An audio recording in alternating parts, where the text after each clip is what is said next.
Watch PunkTV.ca for all the best modern rock videos and interviews. Hi there, this is Jared Weiss from Amoral. This is our feature on PunkTV.ca.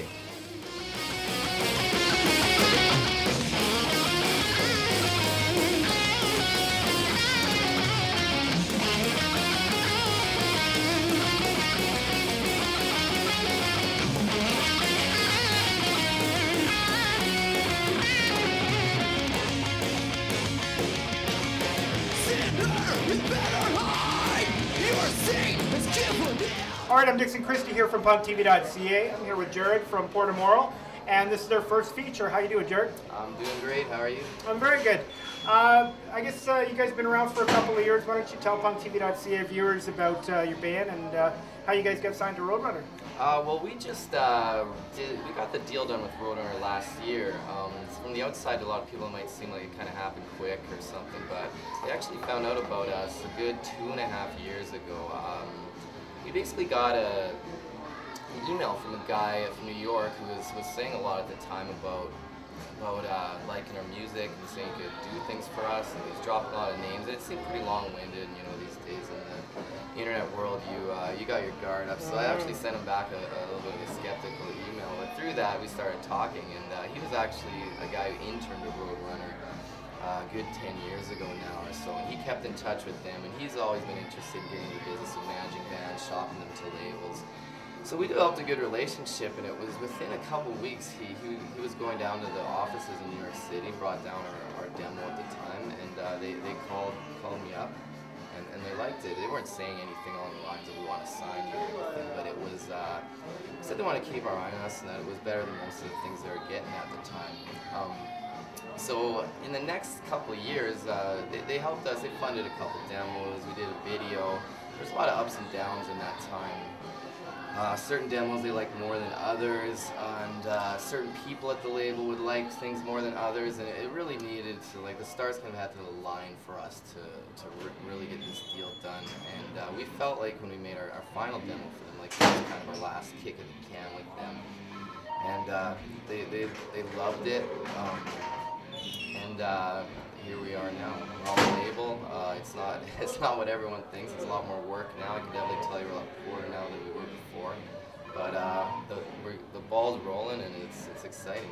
It's not the superstardom and big rock star lifestyle that everybody thinks they're going to instantly get $1 million and a penthouse pad and everything. Definitely not. And the rewarding things that do come here, there's so much work that goes into that. You're almost humbled by it. It's a lot of work, but it's more rewarding at the same time too.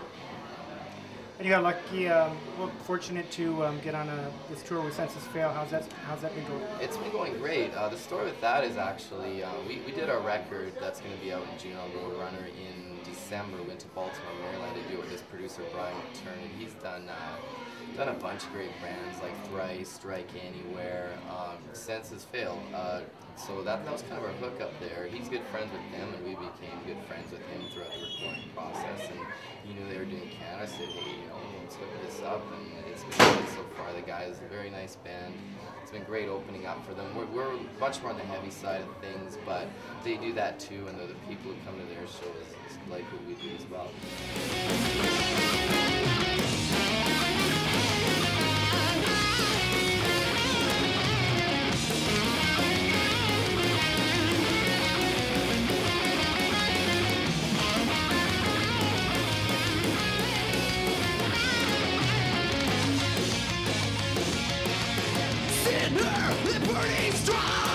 Your seat is far behind. Sinner, you're out of time. Your seat is. Let's talk about. Let's go back to the Roadrunner stuff. Obviously, you got kind of initiated or baptized by fire, as they say. Do you think that in the end, the best product, the band was best served, and the very best product came out? Were you ready to respect these guys and say, okay, well, they really do know what they're doing, and they've had so many successes and sold millions and millions of records? Definitely, there's definitely an element of trust you have to place in these people who've been there and done that before. We also have the luxury of the fact that the record deal took so long. I think made our first album stronger. You know, it's kind of that classic case of the band's first record just being outstanding because they had so much time to write, as opposed to touring for another 2 years and then having 6 months to write a record, it's a really strong album. I mean, we definitely plan to get on the ball. We're working on music for another record, so we're not in that place where you only have a little window of time to do your second album.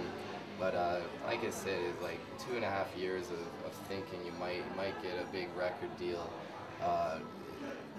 We're able to collect some pretty good songs in that time, so we think it's a really strong record. We can't wait for it to come out. Favorite Roadrunner band? Opeth, easily. Really? Not Dragon Force? No. Although you got some pretty sweet arpeggios going on Right. some of your tracks, pretty technical guitar work. Yes. Well, we have a lot of that going on, no doubt. First and foremost, though, we're always about the song. With the song first with us, we want to write a song that's going to be a great song in 5 years, 10 years, and beyond. And then we build around that with the technicality. I think there's a lot of bands out there these days who kind of do it the other way around. That's not really where we come from. Like a lot of us come from more punk background. Throughout high school, that was what I listened to, and I think that's where I really developed that real strong structure sense. And like I said, that's always first and foremost priority with us, and then we build around it technically, which we think we're pretty good at too. But the idea of pouring Amoral is song first.